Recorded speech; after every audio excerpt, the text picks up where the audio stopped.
जैसा कि theory of relativity हमें बताती है कि इस यूनिवर्स में होने वाली हर घटना किसी दूसरी घटना के रिलेटिव होती है, ऐसा ही कुछ कोरोना वायरस के पेंडेमिक में हमें सारी दुनिया में देखने को मिल रहा है। दोस्तों, अगर एक नज़रिए से देखा जाए तो इस कोरोना वायरस ने आज संसार के सभी लोगों को डराया हुआ है और घर पर बैठने के लिए मजबूर कर दिया है। लेकिन वहीं अगर हम दूसरी ओर देखें, इसने पेड़ पौधों, प्रकृति और जीव जंतु को एक नया जीवन प्रदान किया है। ह्यूमन एक्टिविटीज़ कम होने से ग्लोबली एयर और वाटर पॉल्यूशन में भी भारी गिरावट आई है। इस वीडियो में मैं आपको कोरोना वायरस के कुछ ऐसे अननोन फैक्ट्स के बारे में बताऊंगा जो थोड़े हटके हैं। तो चलिए शुरू करते हैं। दोस्तों, क्या आप कल्पना कर सकते हैं कि आपके आसपास लाखों करोड़ों ऐसे जीव मौजूद हैं जो ना तो जीवित हैं और ना ही मृत। मैं बात कर रहा हूँ वायरस यानी विषाणु की। वैसे तो वायरस हमेशा ऐसी स्थिति में रहता है जिसे हम मृत ही कहेंगे, लेकिन अपने अनुकूल परिस्थिति और अपने अनुकूल वातावरण मिलने पर यह खुद को मृत से जीवित कर लेता है। अब मैं आपको एक ऐसी बात बताने वाला हूँ जिससे शायद आप चौंक उठेंगे। साइंटिस्ट्स की एक शोध के अनुसार हमारे बर्फीले ग्लेशियर्स में लाखों करोड़ों सालों से अनगिनत वायरस जमी हुई अवस्था में हो सकते हैं, जिनके बारे में हम कुछ नहीं जानते और जिनसे मानव जाति को आने वाले समय में और अधिक खतरा हो सकता है। बढ़ती हुई ग्लोबल वार्मिंग से पिघलती हुई बर्फ़ के कारण भविष्य में ये सभी वायरस आज़ाद हो सकते हैं और शायद उनसे होने वाले प्रकोप की हम कल्पना तक नहीं कर सकते। क्या आप जानते हैं, स्पेनिश फ्लू सन 1918 में फैली एक ऐसी विश्वमारी थी जिसकी वजह से वर्ल्ड की 1/3 पॉपुलेशन यानी कि 50 करोड़ लोग अफेक्ट हुए थे। उन 50 करोड़ लोगों में से 5 करोड़ लोगों को अपनी ज़िंदगी से हाथ धोना पड़ा था। अगर हम लोगों ने इस कोरोना वायरस को जल्द से जल्द नहीं समझा तो हो सकता है हमें वही स्थिति आज के समय में दोबारा देखनी पड़े। हालांकि हम लोग कोरोना वायरस के बारे में अभी तक बहुत कुछ जान चुके हैं, लेकिन इस प्रकोप को रोकने के लिए इतना जानना काफ़ी नहीं है। दोस्तों, फ्रेंच प्रोफेसर और नोबेल प्राइज़ विजेता मिस्टर ल्यूक मॉन्टेग्नियर ने दावा किया है कि कोरोना वायरस की उत्पत्ति लैब से हुई है। मैं आपको बता दूं, ल्यूक मॉन्टेग्नियर कोई छोटी मोटी हस्ती नहीं है। ल्यूक मॉन्टेग्नियर वही हैं जिन्होंने अपनी टीम के साथ मिलकर सन 1983 में HIV की खोज की थी। उनका शोध इस तथ्य पर आधारित है कि कोरोना जीनोम में HIV और मलेरिया रोगाणु के तत्व मौजूद हैं और यह किसी बाहरी एजेंसी के हस्तक्षेप के बिना संभव नहीं है। आपको ये बता दूं, ल्यूक कोई कंट्रोवर्सी क्रिएट करने के लिए इस तरह की स्टेटमेंट नहीं दे रहे थे।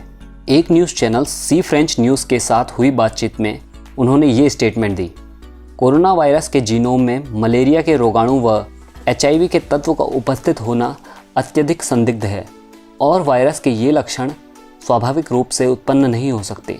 दोस्तों, अगर हम भारत में मौजूद कोरोना वायरस के पेशेंट्स की बात करें तो उसमें 80% ऐसे पेशेंट्स हैं जिसमें कोरोना के सिम्टम्स या तो बहुत कम हैं या बिल्कुल भी देखने को नहीं मिल रहे। इस चीज़ की पुष्टि Indian council of medical research ICMR के डेप्यूटी डायरेक्टर डॉक्टर रमन गंगखेडकर ने अपनी एक कॉन्फ्रेंस में की।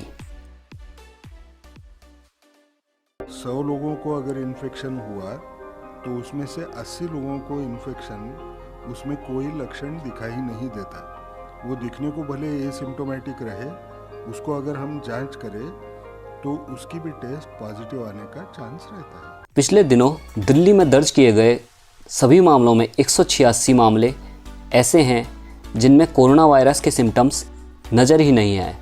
इतना ही नहीं, इन सब मामलों में कई पेशेंट्स ऐसे भी हैं जो डॉक्टर्स और पुलिसमैन हैं। ये 186 के 186 सभी एसिम्प्टोमेटिक हैं। इनमें किसी में भी सिम्टम्स नहीं है। किसी को बुखार नहीं है, किसी को खांसी नहीं है, किसी को सांस की शिकायत नहीं थी। उनको पता ही नहीं था कि उनको कोरोना है। उनको पता ही नहीं था कि वो कोरोना लेके घूम रहे हैं इधर उधर। ये और भी खतरनाक बात है कि कोरोना फैल चुका है, बहुत सारे लोग कोरोना लेके घूम रहे हैं और ये बीमारी ऐसी है कि किसी को पता भी नहीं चलता कि मुझे बीमारी हो गई है। जापान के डायमंड प्रिंसेस क्रूज शिप में मौजूद 3600 पेशेंट्स में से 46% ऐसे थे जिनमें कोरोना वायरस के कोई भी सिम्टम्स नज़र नहीं आए। दोस्तों, क्या आप जानते हैं कि कोरोना वायरस की उत्पत्ति कौन से जानवर से हुई? निश्चित ही आपका जवाब होगा बैट्स यानी चमगादड़। लेकिन एक नई रिपोर्ट के मुताबिक आप गलत हो सकते हैं, क्योंकि एक नई शोध के मुताबिक कोरोना वायरस की उत्पत्ति खतरे में पड़ी एक चींटीखोर प्रजाति के जानवर पेंगोलिन से हो सकती है।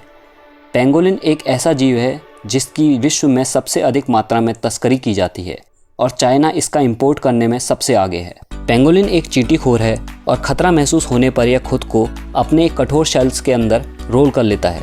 इसका शरीर हार्ड शेल्स से कवर्ड होता है, जो कि दुश्मनों से इसको बचाने में मदद करता है। साथ ही इसकी पूंछ भी बहुत ताकतवर होती है, जिसकी मदद से यह पेड़ों पर उल्टा लटक जाता है। चाइना में इसकी तस्करी मुख्यतः इसके मांस की वजह से होती है, जिसको चाइना के कुछ हिस्सों में बहुत ही स्वादिष्ट माना जाता है।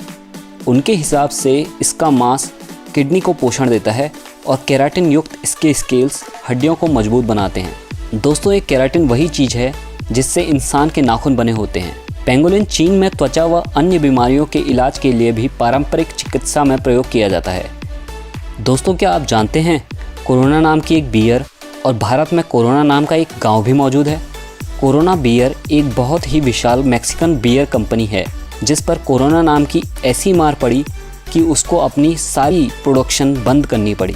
और वहीं अगर हम भारत के कोरोना गांव की बात करें तो उस पर बने कई वीडियोस सोशल मीडिया पर बहुत वायरल हुए। क्या आपको पता है कोरोना के शुरुआती सिम्टम्स में एक सिम्टम ऐसा भी है जिसमें आपकी स्वाद व गंध को पहचानने की क्षमता खत्म हो जाती है। इस कंडीशन को एनोस्मिया कहा जाता है। इसी एनोस्मिया से दक्षिण कोरिया में 30% व जर्मनी में 2/3 कोरोना पेशेंट ग्रसित हैं। आइए अब हम कुछ फिगर्स के बारे में बात करते हैं। क्या आप जानते हैं भारत की पॉपुलेशन अमेरिका की तुलना में 4 गुना है, फिर भी भारत में अब तक 37,500, वहीं अमेरिका में 11,25,000 कोरोना वायरस पेशेंट्स की पुष्टि हुई है, जिसमें भारत में 1250 मौतें और यूएसए में 65,550 मौतें हुई हैं।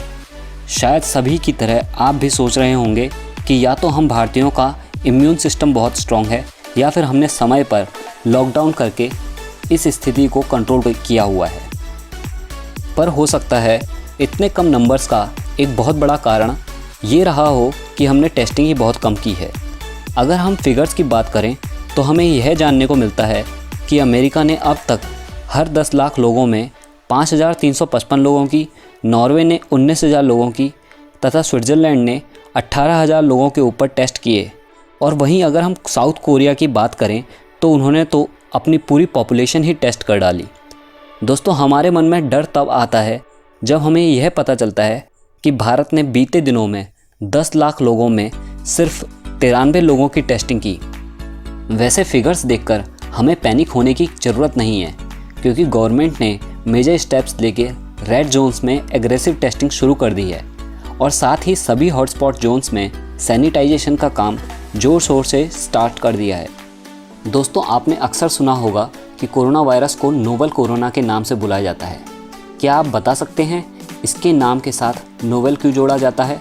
अपने आंसर्स हमें कमेंट सेक्शन में बताएं। अगर आपको वीडियो पसंद आई हो तो लाइक, शेयर और कमेंट करें।